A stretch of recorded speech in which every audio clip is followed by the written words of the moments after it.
A desperate operation to shore up flood defences is taking place in Poland as floodwaters threaten to engulf a city in the southwest of the country. The mayor of Nysa has asked all 44,000 residents to leave, with the military now being drafted in. At least 18 people are thought to have died in the floods across Central Europe, which have been caused by a powerful storm moving across the region. Thousands have been left homeless and more bad weather is forecast. Slovakia and Hungary are bracing against floodwaters moving down the River Danube and its tributaries.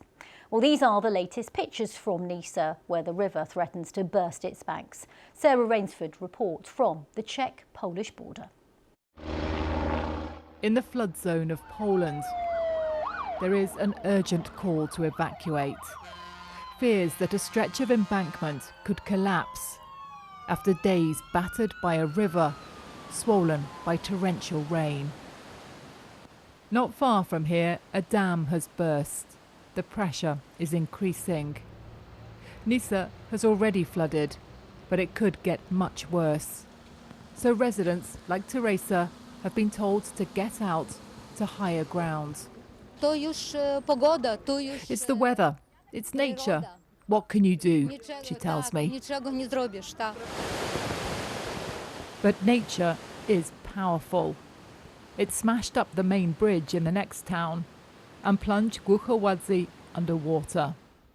When the flood subsided, there was chaos and filth everywhere.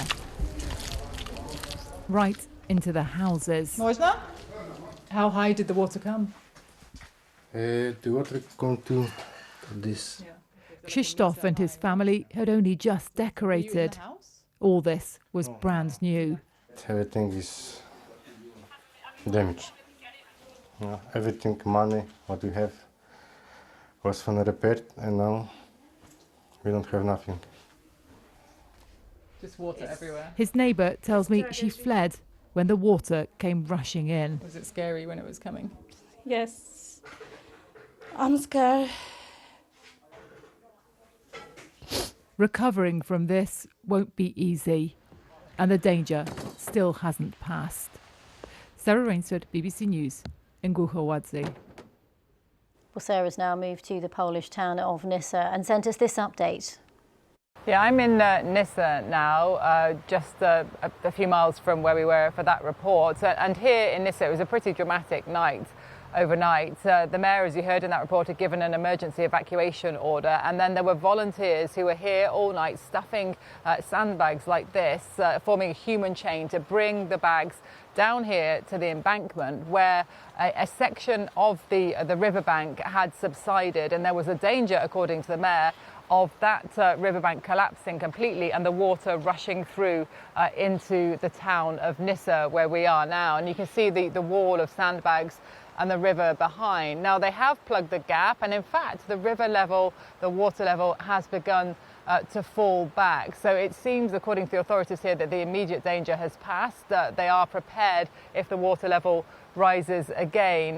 There is talk of another problem with the embankment a little further up, but certainly after a dramatic night, lots of helicopters in the skies, lots of sirens going off, and a huge number of people volunteering to bring these sandbags to this spot and to try to protect their town. It does seem like this morning the sun's come out and people are a little more hopeful that perhaps the worst has passed here for this town in particular. Well, I'm joined now in the studio by BBC weather presenter Helen Willett. Helen, we're not used to hearing about this level of intensity when it comes to floods in Eastern Europe at this time of year. What's driving all of this?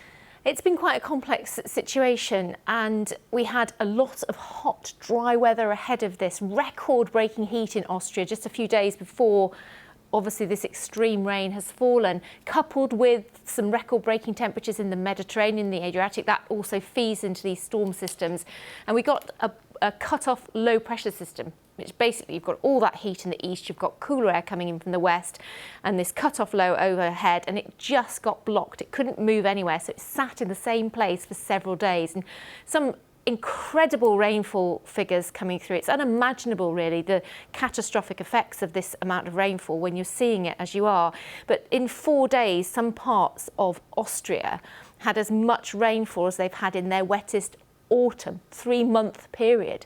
and that was set back in 1950. So that's a 1 in 70 year event. It's absolutely incredible. So that's why I suppose the storm was named Boris.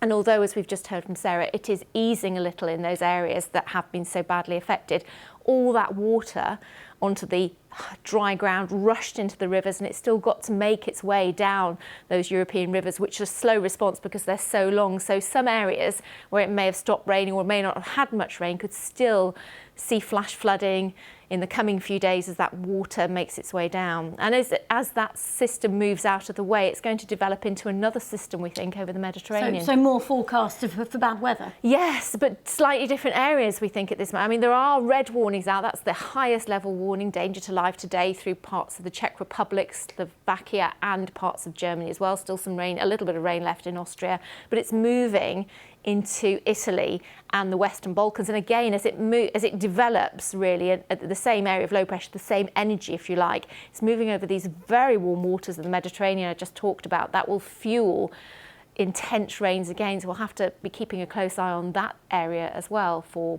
flooding and landslides. So we can expect a few more wet months in Europe then? This sort of thing, it goes hand in hand with the ideas of climate change, because warmer air can hold more moisture. So the extremes seem to be getting more extreme. So in this situation, yeah, you have had absolutely exceptional amounts of rainfall.